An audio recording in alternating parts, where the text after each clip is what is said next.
Assalamualaikum warahmatullahi wabarakatuh. Perkenalkan, nama saya Sherly Fitriani Sultonga, berasal dari Prodi Manajemen Pendidikan Islam semester 1. Di sini saya akan menjelaskan tentang perangkat lunak komputer atau software.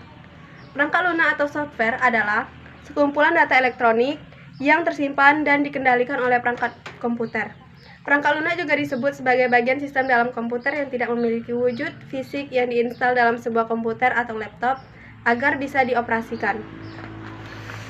Ada pula fungsi perangkat lunak, yaitu 1. Memproses data, perintah, atau instruksi khusus agar pengguna dapat mengoperasikan komputernya sesuai dengan hasil informasi yang diinginkan. Kedua, mengidentifikasi suatu program yang ada di sebuah komputer. 3. Sarana interaksi yang menghubungkan pengguna dengan perangkat kerasnya. Ada pula terdapat jenis-jenis perangkat komputer, yaitu pertama, perangkat lunak berbayar atau software yang mengharuskan penggunanya untuk membayar dengan harga tertentu untuk bisa menggunakan perangkat lunak tersebut. Contoh software berbayar adalah Adobe Photoshop, Microsoft Office, Microsoft Windows, dan sebagainya. Yang kedua, freeware.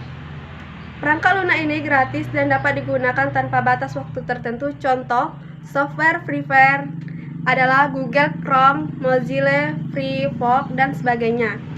Ketiga, free software. Pengguna harus membeli perangkat lunak ini terlebih dahulu. Setelah itu, pengguna bebas untuk melakukan penggadaian, modifikasi, hingga distribusi. Keempat, shareware. Perangkat lunak yang dibagikan secara gratis untuk keperluan tertentu, biasanya sebagai uji coba dengan fitur terbatas dan penggunaan dengan waktu yang terbatas, biasanya 15 atau 30 hari. Kemudian ada pula malware. Perangkat lunak ini dianggap sebagai perusak sehingga bisa berbahaya jika disalahgunakan. Tujuan perangkat lunak ini untuk menyusup bahkan merusak sistem jaringan komputer. Contoh malware adalah spyware, perangkat lunak pengintai. Adware yaitu perangkat lunak untuk iklan yang tidak jujur. Virus komputer dan software lainnya dibuat dengan tujuan merugikan. Kemudian ada pula open source software, perangkat lunak yang bersifat terbuka sehingga kode sumbernya dapat dipelajari, dimodifikasi, ditingkatkan, dan disebarluaskan. Contoh perangkat lunak ini adalah Linux yang fungsinya setara dengan Microsoft Windows. Yang terakhir, firmware, perangkat lunak penyimpan yang hanya dapat dibaca atau memori read only. Software ini bersifat paten sehingga tidak bisa dilakukan modifikasi atau pengembangan meskipun terdapat masalah dalam fungsinya. Ada pula macam-macam perangkat lunak komputer. Yang ke-1, sistem operasi atau operating system. Merupakan bagian dari komputer sebelum adanya perangkat lunak lain. Sistem operasi ini berguna untuk mengendalikan, mengontrol, atau memberikan koneksi dengan perangkat keras komputer. Sistem operasi ini biasanya berupa Windows, Linux, Mac, Android, dan masih banyak lagi. Masing-masing sistem operasi memiliki kekurangan dan kelebihannya yang berbeda. Yang kedua, pengolah kata, bisa disebut word processing.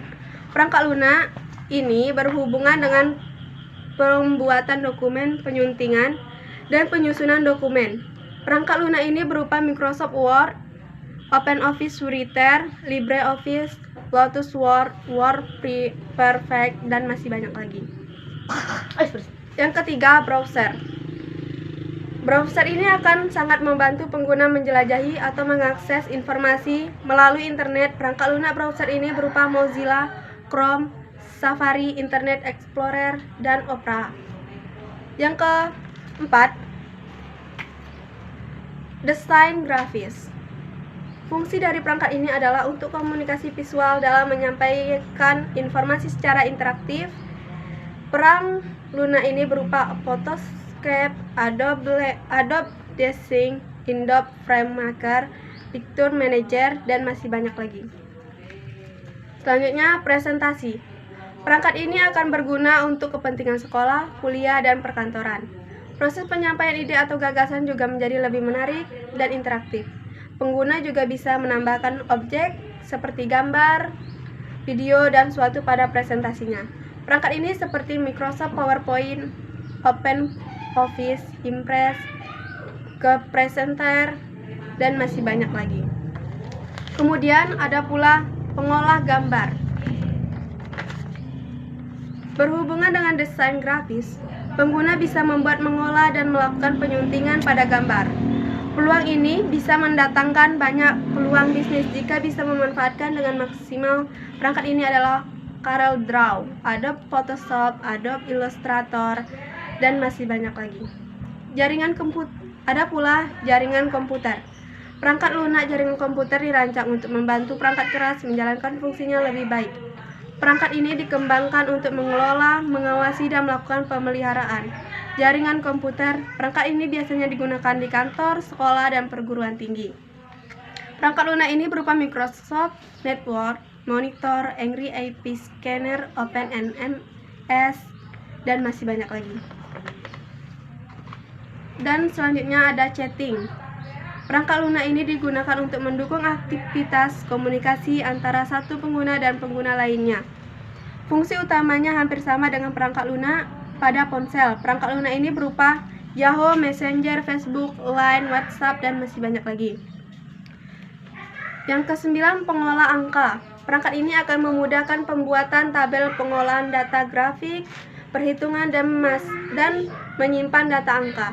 Perangkat lunak pengolah angka ini seperti Microsoft Excel, Star Office, dan masih banyak lagi. Yang terakhir yaitu pengolah data. Perangkat ini akan memudahkan pengguna dalam membuat data, menyunting, menyeleksi data, dan membuat laporan. Jadi, pengguna dalam membuat data, menyunting, menyeleksi data, dan membuat laporan. Jadi, pengguna tidak perlu repot-repot membuatnya secara manual. Karena sudah ada perangkat lunak yang mengaturnya secara otomatis. Perangkat lunak pengolah data ini berupa Microsoft Access, Workbase, SPSS, MySQL, dan masih banyak lagi. Hanya itu yang bisa dapat saya sampaikan, lebih dan kurang saya mohon maaf. Saya akhiri. Wassalamualaikum warahmatullahi wabarakatuh.